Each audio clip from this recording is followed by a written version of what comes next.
Welcome back to the Vires and Numeris Podcast, a special double Friday feature featuring two guests, Max Freeman, founder of Epic Cash, and Colin Miles, head of marketing for Zilliqa. So let's get straight into the sponsors here. Today, showing off my new shirt from Hodler Clothing. These guys are over in the UK. They ship worldwide, hodlerclothing.co. You can see the shirt I'm rocking right now.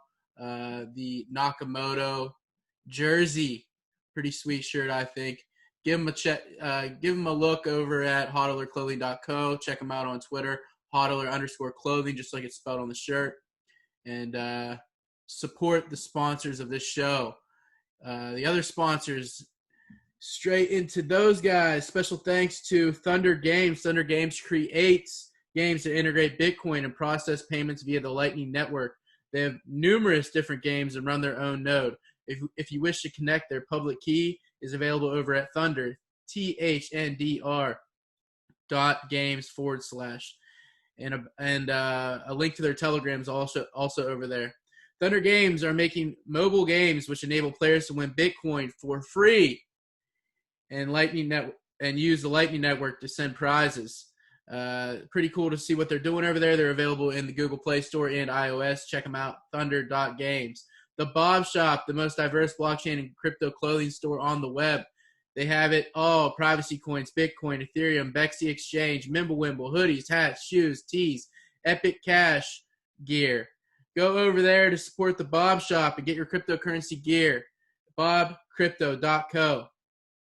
Zen Sports is a peer-to-peer decentralized application built on the Icon blockchain that enables players to set their own games, lines, and more using blockchain technology and cryptocurrencies. It's pretty sweet. You can get in there and you match up with somebody else that's interested in another game, and that's how you set the action. Players can get in and out of games with fiat or crypto and enjoy gambling from the comfort of their own homes with smaller fees than decentralized legacy bookmakers or casinos. They also have their own token called the Sport Token. Visit zensports.com and check them out, and make sure to gamble responsibly and ensure gambling on their app is legal in your jurisdiction. Trios is an economy and ecosystem. Trios is a direct reference to decentralized money that will empower a new economy. In the future, the term Trios will become synonymous with cryptocurrency and virtual financial assets, VFAs, their payment methods, their ecosystem, and their general use as both a utility and a store of value. Today, however, Trios introduces itself incrementally using proof of concept stages and coordinated multi-directional implementations through the financial sector, both online and offline. Check out trios.io. Charon Coins, you found the brick-and-mortar financial institution where you can safely trade dollars for Bitcoin, USD to BTC. Over-the-counter OTC and peer-to-peer, person-to-person.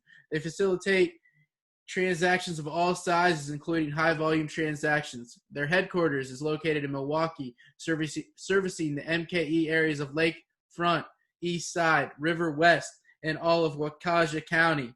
More than being just an OTC location, they are here to educate you about Bitcoin, wallets, blockchain, cryptocurrency, security, and platforms. If you're in the Milwaukee area, you can also use their Bitcoin ATM with more locations soon to come. Visit charoncoins.com. That's CHARON coins.com. Bitcoin SOV, Bitcoin Store of Value, is an emerging community-driven project that is a decentralized team the world over. It is a proof-of-work mineable ERC20 that has a deflationary design with token burns to ensure your value is stored over time. Check out their site at bsov.io.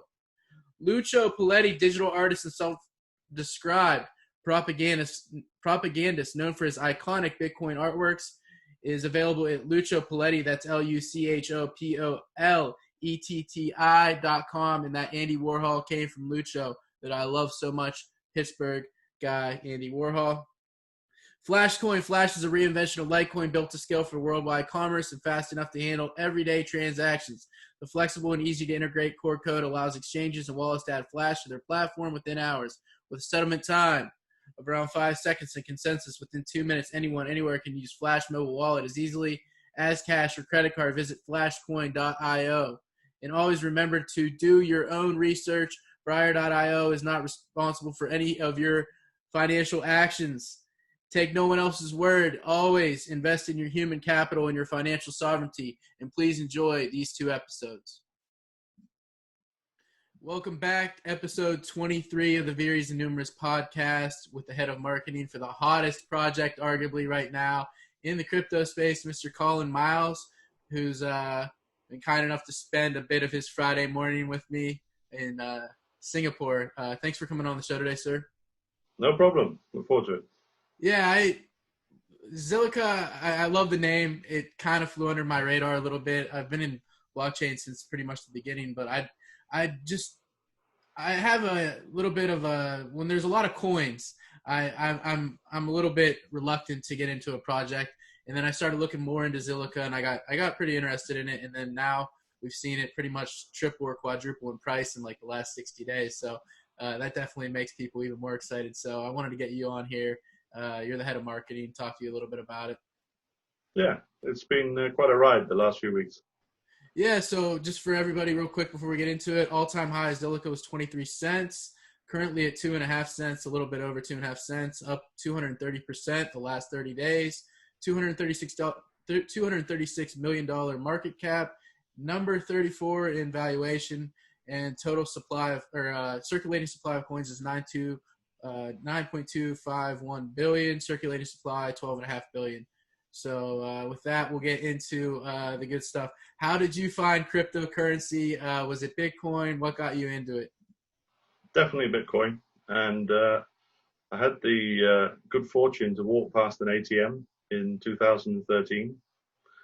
And I asked the guy who was standing by it, because it was a trade show, what does it do? And he said, well, it's simple. You put your money in and it gives you Bitcoin back. And I thought, well, I've heard about Bitcoin.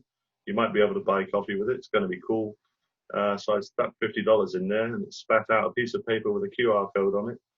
And I said, okay, what does that do? He said, oh, you got to go and set up a wallet. Okay.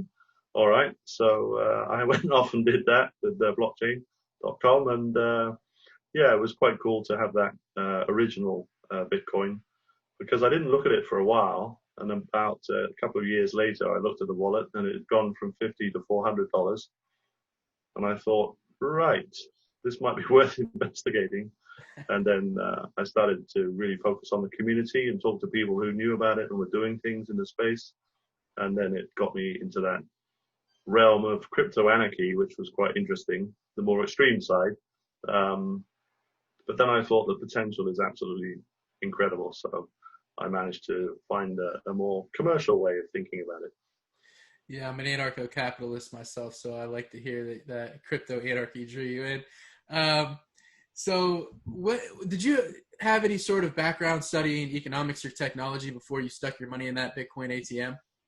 Well, that's purely my entrepreneurial side, really. Internet in 1994 was basically when I landed in Singapore.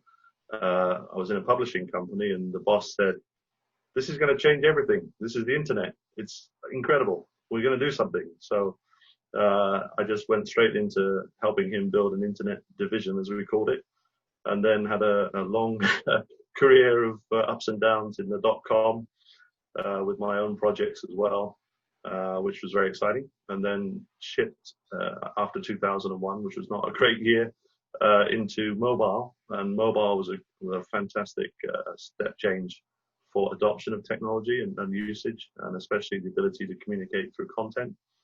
And I managed to build a company there, M&A that company 2010, then look around for more technology. There was a lot of different ones to choose from, but 2013, Bitcoin made the blockchain happen.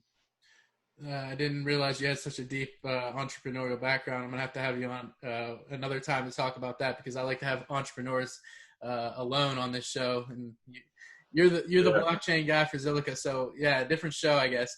But what was that progression like into blockchain then? How did you end up with Zilliqa? Yeah, so I had some time in London. I thought I'd spend some time there doing some work for the company that bought my company.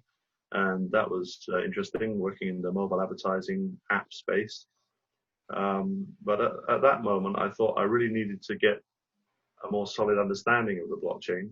So I did a couple of online courses, obviously one with Side Business School, Oxford University, and then I did some online courses with UC Berkeley, which were great. And I really got into the weeds on blockchain and cryptography and all the different consensus mechanisms and this and that. And, I thought this is where I have to be. This is what I have to do. This is so game-changing, groundbreaking, world-changing that I have to be part of this movement. And previous to leaving Singapore, I'd attended one launch, which was Zilliqa at an SG Innovate event.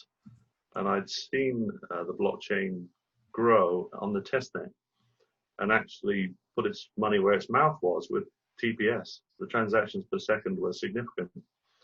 So as I left, I knew that there were some blockchains that had addressed the scalability issue. Then when I was in London, I studied all of this intently.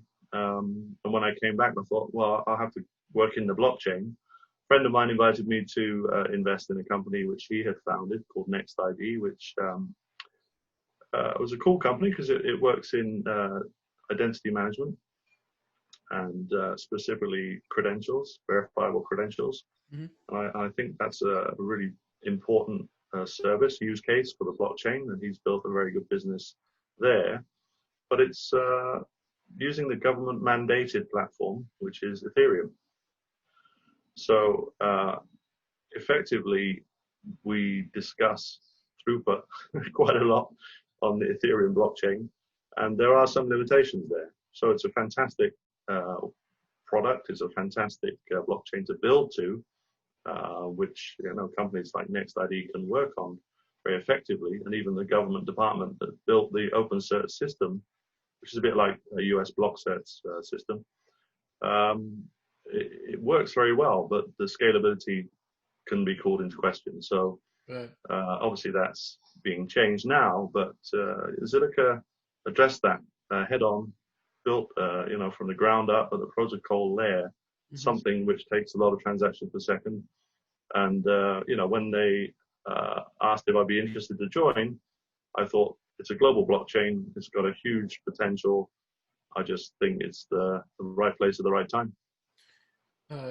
It seems like more and more people are getting interested in Zilliqa, and I don't know. I can't tell you how many people in just the last few weeks have messaged me about it. They know that I've immersed myself in cryptocurrency and blockchain news every day. So it's an honor to have you on today. So when did the mainnet launch, and was it an ERC20 originally? Yeah, so January 19 is the official launch date. Just at the end of that month, mainnet came live. So it's about a year and a half now. And it's quite interesting to note it was a ERC20 token, but we initiated a token swap to mainnet, and we gave people basically a year to do that. The total swap number was 98.3% of tokens were swapped for mainnet ZIL. And that was probably one of the highest swap levels of any chain, I would say, we've seen. Yeah, I wouldn't be surprised if that was the highest one. So you mentioned Ethereum. You kind of led into my question here. Everyone wants to know if Zilliqa is the Ethereum killer. What would you say? You kind of mentioned the protocol layer being more scalable potentially than Ethereum. What separates it from Ethereum in your opinion? Well, we have two main components. Obviously, the raw throughput on the TPS scale, but we also have Scylla, which is our smart contract language. We say it's security by design or safe by design because it's got such a high level of computational safety built in. Literally, it's almost helping you not make any programming mistakes. It's providing a lot of extensibility and a lot of security on the smart contract level. So that gives us a huge potential, especially for enterprise projects, and offers a real level of security for those in IT departments who may be worried about smart contract hijacking. You're obviously a marketing guru. the way you guys have, like I mentioned, you're spreading like wildfire right now. What is the growth strategy? I mean, how have you guys been so successful? I'm not looking for you to give away your secret, really, but maybe just a little bit of how you've become such a success in getting your product out there. I appreciate that. I mean, I think my personal feeling, and you might understand this, is that I really believe that the crypto Twitter community was probably one of the strongest industry communities I've seen in all the businesses I've done in the last 3 decades. You know, it's really quite special, the crypto Twitter community. And if you can harness the potential of that community, then you can bring your brand name to greater awareness. And literally my first choice in week 1 was to say to the team, let's get on Twitter, let's share everything that we're doing, let's do it in a human way. So let's put our initials on each tweet so people know that it's human beings sharing information about the Zilliqa blockchain. And let's see what happens. Let's see if people respond and engage with us. And they did. And it started to snowball quite dramatically in the first month, and then the second month, the mentions increase and increase. I talk about Lunar Crush quite a lot because they're measuring very accurately social engagements on Twitter for free. You can see that at lunarcrush.com. So little plug for the guys there. But I was watching that increase week on week and thinking, yeah, we're getting some momentum here. Of course, we had this amazing social pay platform, which you might want to talk to later, but the social pay service literally caused a massive spike in Twitter interactions, social engagement, and of course put the Twitter API under a lot of pressure. If you look at the heat map on that evening, we absolutely smashed it. Yeah. So we've used Twitter very aggressively to promote the Zilliqa brand and the Zilliqa projects. And that has been a great first start point. Obviously, we're going to expand that from a brand marketing point of view. We are in many channels.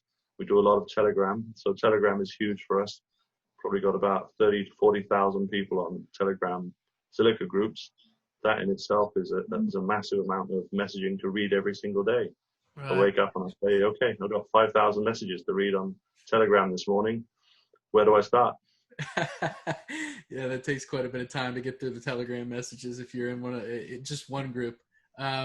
So moving into another, this is like the hottest question right now with Zilliqa. I think it was like 10 or 11 hours ago, something like that.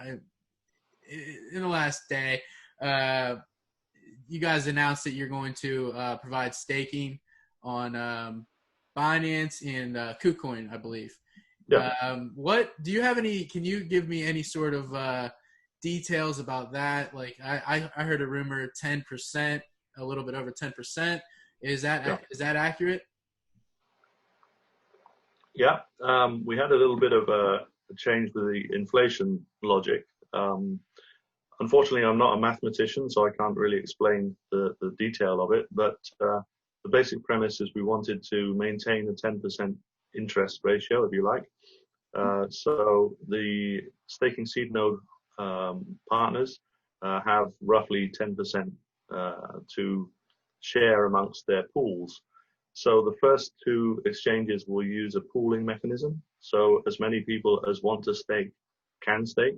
So that makes it open for hopefully all holders of ZIL to get some staking slot. And that interest rate will be variable depending on how many people take up the staking option. Do you have any details about the possibility of you guys? Atomic Wallet carries, has made ZIL available to store store your ZIL there. Do you anticipate Atomic Wallet, providing staking there? Well, this is the great thing about Twitter. So as soon as we announced staking, the Atomic Wallet guys were straight on there saying, when you're ready, we're ready. Okay, we better get that ready. Okay. So that was cool. We have phases. This is phase 0, actually. But phase 1, towards the end of phase 1, we'll have non-custodial wallet staking. there are two parts to that. We have a community group called Zilliqa, zilliqa.com, and they are partnering with Moonlet at the moment to build a non-custodial wallet, and that should be ready in Q3 as early as possible, because obviously the demand is there, and Atomic has already obviously said that they would like to build to the phase 1 non-staking logic, so hopefully they will have a chance. Yeah, I think a lot of people are going to be excited to hear that. So more on scalability, you guys were the first ones to launch or get sharding into the mainnet. Do you think that Ethereum 2.0 will be able to mimic, I don't know how much research you've done on Ethereum 2.0, but do you think it could mimic what you guys do, or do you think you guys will still be, the premier, blockchain in regards to that? Another great question, because people refer to Ethereum 2.0 as some kind of, epiphany, and like the light has dawned that scalability needs to be retrofit. Ethereum is an incredible blockchain, and it has sort of layer 2 solutions being built to it to help with throughput. If it changes its base level capability with sharding or any other technique to increase TPS, then I think that's great, because there's a massive amount of applications on there. It needs this upgrade, and that's good for everyone who's currently working with the Ethereum platform. But there's room for many other companies in this space, and there are so many projects to be done that we're more of a sort of blue ocean bunch, and there's much richer projects to me in different areas, whether it's media and entertainment or fintech, open finance, that we can provide our high TPS throughput for. And we wish Ethereum all the best. Vitalik gave us a nice recognition a few weeks ago. Nice. And both of us can prosper, in his words. Yeah, that's why I got into blockchain. One of the reasons in the beginning is the competition of money. It's the competition of technology. All of these projects are, without you, Ethereum can stay Ethereum. They don't need Ethereum 2.0 and back and forth, So it's really the competition that drives the innovation. It's going to give us the best product in whatever realm we're talking about. So yeah, I definitely agree with you, and I think there's room for a lot of you guys to compete. In regard, I'm also a Chainlink fan, and I saw you guys have done a partnership with Chainlink. That was actually when I started paying closer attention to you guys, to be honest. Can you explain how a Chainlink partnership that has already been confirmed with Sergey Nazarov and his team can benefit you guys? Yeah, for Chainlink, it was before my time, and what I would say is that we have quite a big ecosystem. So we have a large number of partners in that ecosystem. Chainlink and its Oracle solution is a good one for us, and it enables people to build effectively on the Zilliqa blockchain and use the Chainlink Oracle system. So it's just a partnership to enable more partnerships in a way. So the technology is there; it's available on the blockchain, and people can build into it and use it for effective exchange management and things like that. Okay, perfect. Just wanted to know a little bit about that.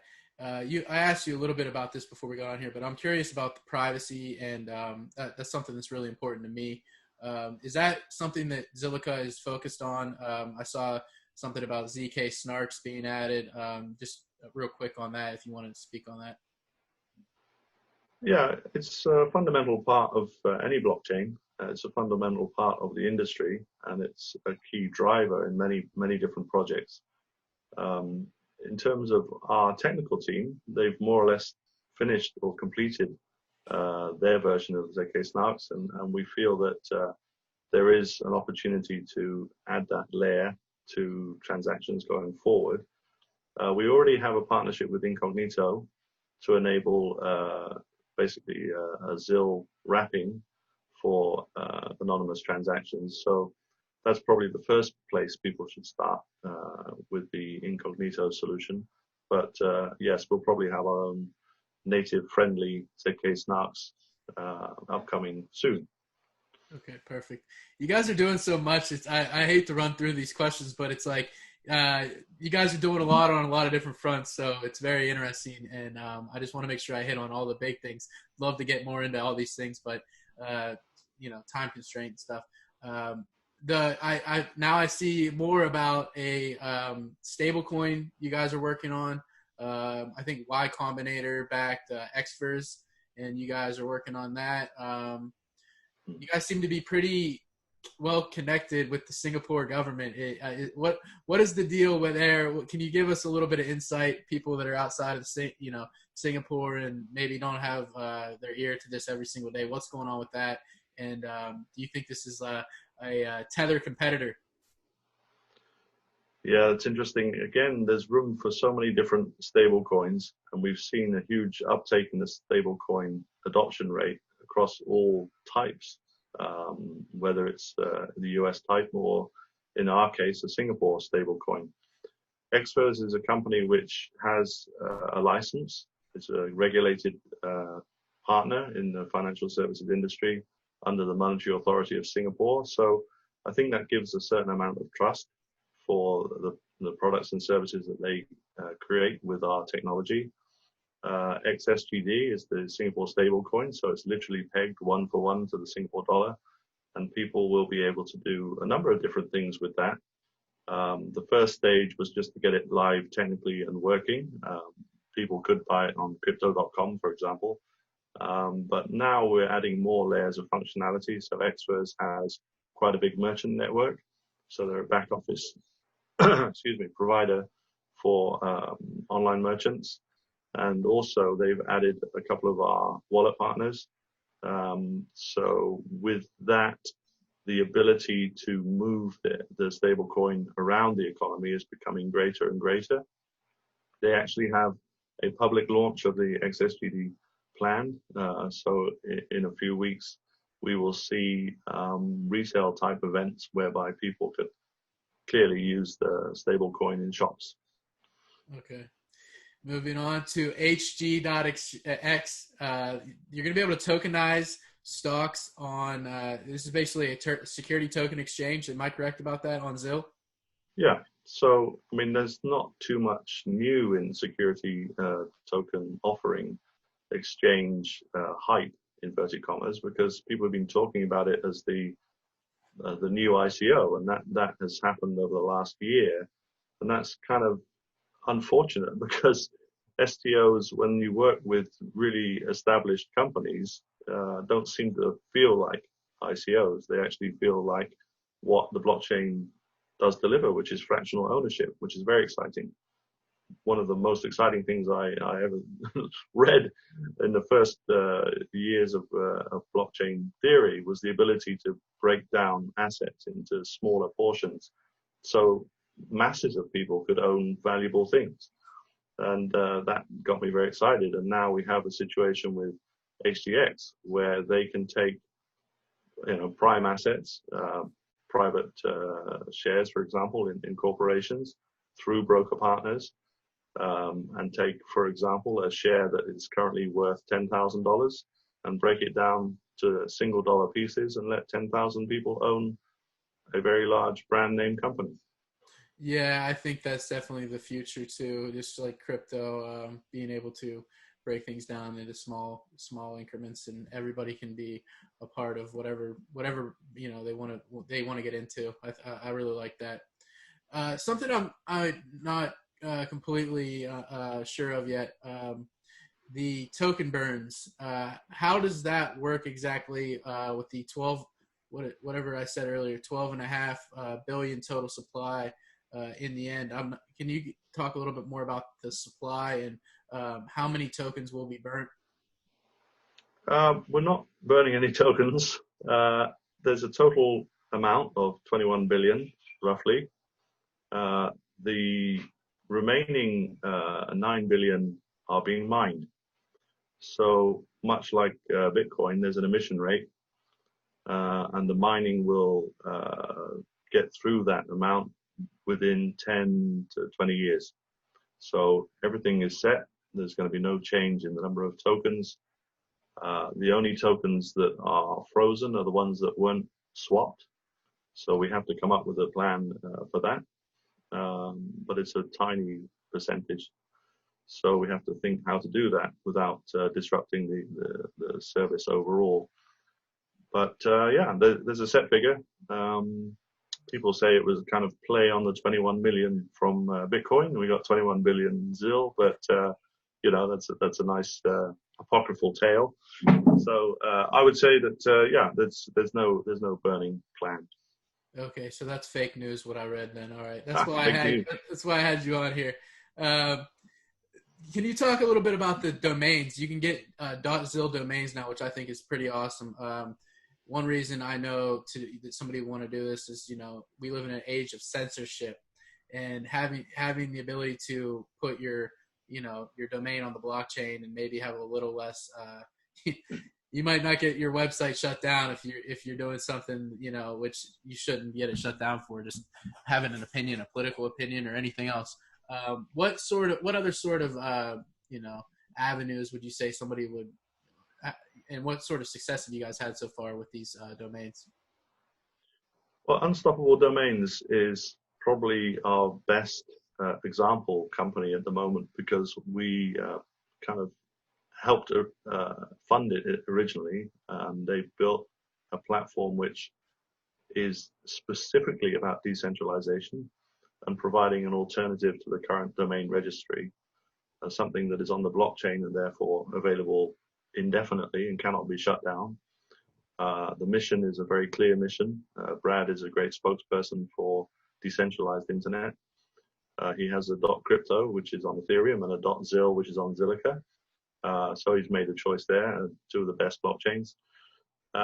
And he has driven as much traffic as any of our partners in the last year, an incredible volume from Unstoppable Domains. If you buy a .zil, you can do a couple of things. Obviously, you can have it as a wallet address. So the cool thing is you can have a named wallet address. So it's just, you know, they use animal motifs as well quite effectively. I've got a wallet address which is pushygoat.zil. So if you want to send me a ZIL to that one, you can. So that's a friendly way of sending ZIL, right? Yeah. And then also, if you want to build a website, you could store it on one of the decentralized storage platforms, IPFS or similar, and you can access it through a .zil domain. So I also have ColinJGMiles.zil, so that's me. I should be able to build a website to that as well, put it on a decentralized storage and have it for as long as possible. I have a good friend here in the States that just got a .zil. He was telling me about it the other day. So we've been going back and forth, and I'm learning a little bit about it. I think that's pretty cool, especially for somebody like myself who creates content. What better way to accept donations than you know, that address being right out there in front of everybody when they go. Yeah. So the other thing is they will auction off. People are buying domains and they are going to auction them. So some of the best ones you can think of will actually go for quite a big amount on an open exchange. So that's going to be developed over a couple of months, and I'm quite excited to see how that open market works out. And I think you better get yours locked down soon. Absolutely, just like the early days of the domain buying and selling. I love it. You kind of touched on this a little bit about, you know, you guys having your own programming language and stuff like that, and why that's a bit of a, you know, obviously a major advantage. And you said it kind of cuts out mistakes. Why else would you say that somebody should develop on your platform compared to somebody else?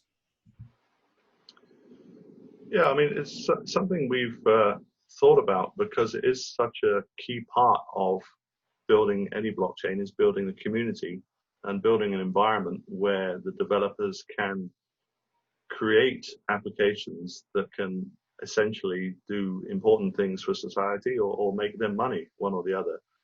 We have, in our opinion, developed a language which is natural syntax.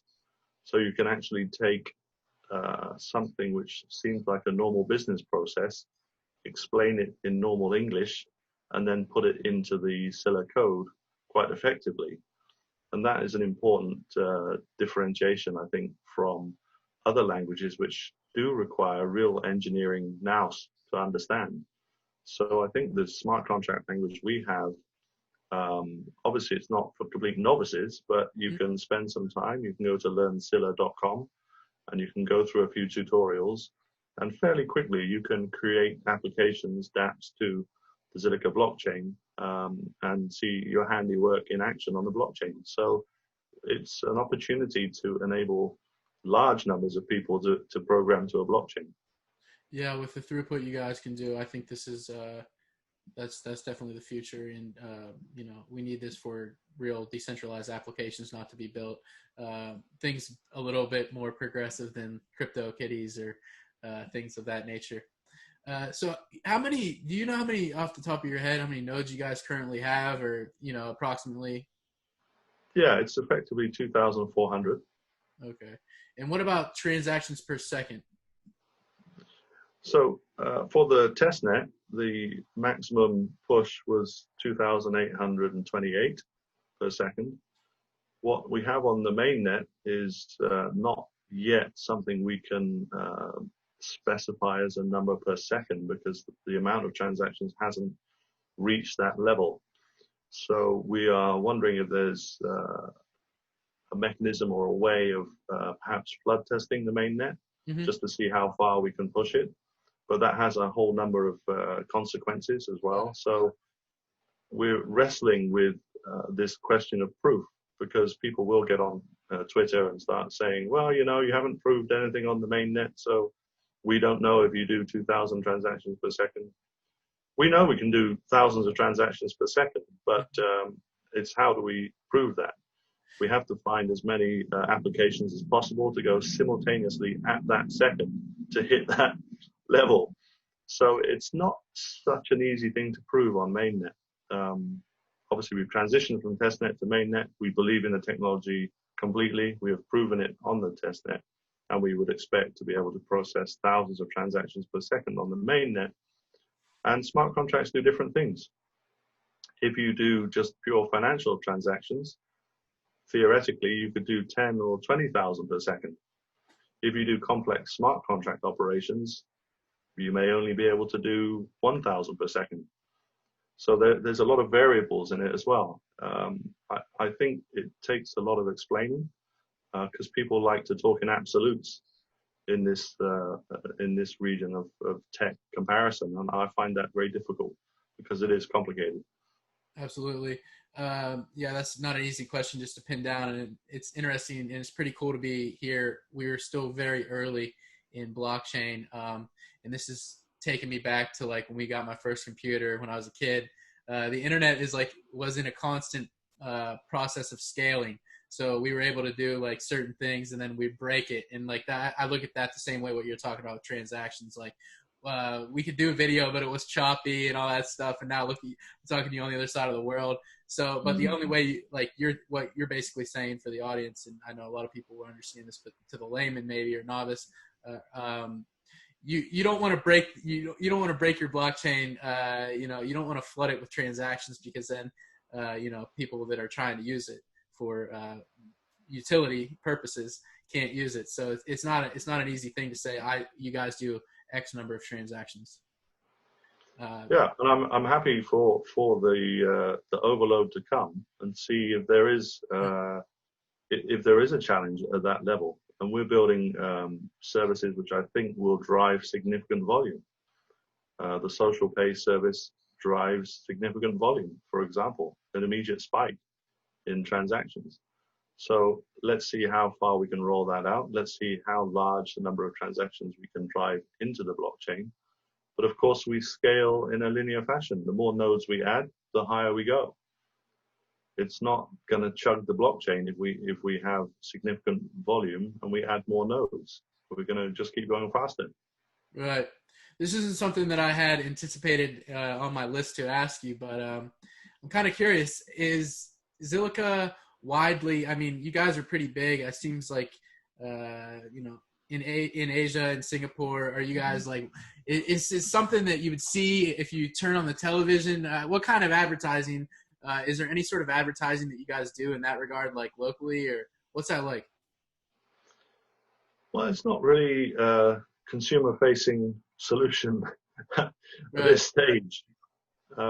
My feeling is we will get there, but everything has been trade marketing to date. So within the industry, within project government circles, within the community, there hasn't really been anything consumer-facing until now. Now we have the Singapore stablecoin, and should we look at retail adoption, there is a chance for Zilliqa to piggyback its brand into saying, hey, we're underpinning these transactions. And I think that that's something I will definitely be interested in developing over time, because it certainly adds value to the brand. The more consumer-facing, media-centric solutions we provide, the better for our image. And I'm absolutely an image monger. I want to be on every kind of media, in every kind of place to help boost the brand. Even if people don't quite understand what Zilliqa does, Right. at least they'll know we're the technology that underpins all of this amazing new way of consuming product and paying for product. Very cool. I just have a couple of questions left. So, you guys were outside the top 50 maybe 60, 90 days ago. You broke into the top 40, then now you're at 34. How long before top 20? Well, that one I can do the maths, because the step up is quite significant in the tens of millions of market cap. So as you use that rating system, you have to appreciate that the guys that have been incumbent for so long have significant inertia. They have huge market cap based on a number of different parameters. Right. We're the new boy on the block. Okay, you get that. We've moved very quickly in the last 4 weeks, because people have recognized that we are here to provide real world solutions. We're delivering those solutions, and they are practical and they have long-term value.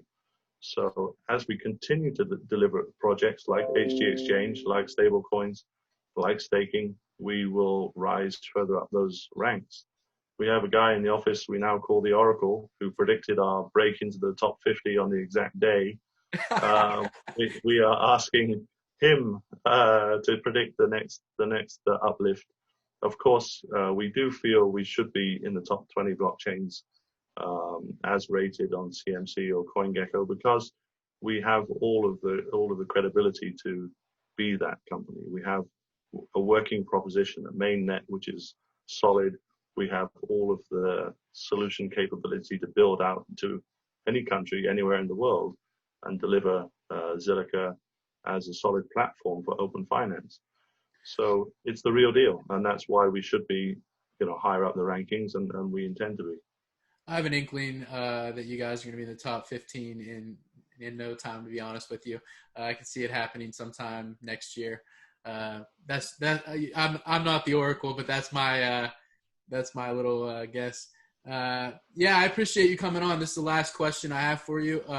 So what does Bitcoin, I finished every show with what does Bitcoin mean to my guest, but it has to be tailored to you in this one. So what does Bitcoin mean to you, and what does Zilliqa mean to you?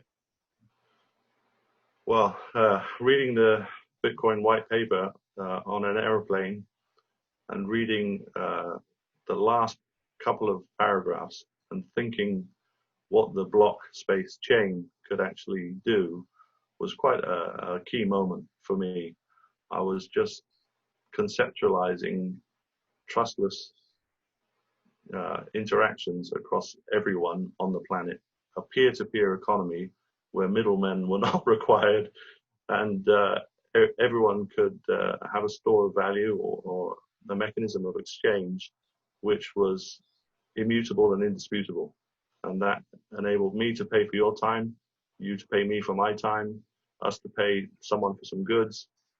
And there was no complication, no difficulty. We have an opportunity to unleash massive human potential through the Bitcoin blockchain. I haven't changed my opinion on that. I still believe that premise is fundamental to the way humanity will go forward in the next few decades. And so I'm a big champion of the original white paper, the original Bitcoin, and what it has given us as blockchain companies as a modus operandi to unleash human potential. For Zilliqa, we are probably a subset of that theory. We are focusing entirely on delivering the scale that's required for people to do these transactions, and it's a very exciting place to be. The buzz is incredible, and the rest of the world is now kind of jumping on the bandwagon in a way, because we're delivering in the real world, and our social media platforms have been perfect for us to get the message across, but also to prove how the platform works and to reward people for getting engaged with Zilliqa. So yeah, this is an amazing time to be at Zilliqa. I love the way you put that. Bitcoin and peer-to-peer voluntary exchange, that's the essence of capitalism and free markets, and then you guys are just carrying the baton. I really love to see that. I wish you guys nothing but the best. I hope I can talk to you again in the future. If you want to drop your personal links or any links, or your websites, now's the time. Yeah, www.zilliqa.com is the center of everything for us, but we also have www.zillacracy.com, which is our community website, and we also have www.zilhive.org. So if you have an idea, if you have a business concept, if you are building something to a blockchain, there's an opportunity to pitch for funding at zilhive.org. Perfect. Thank you for coming on the show today, sir. I'll say a proper goodbye. Hang on just 1 second.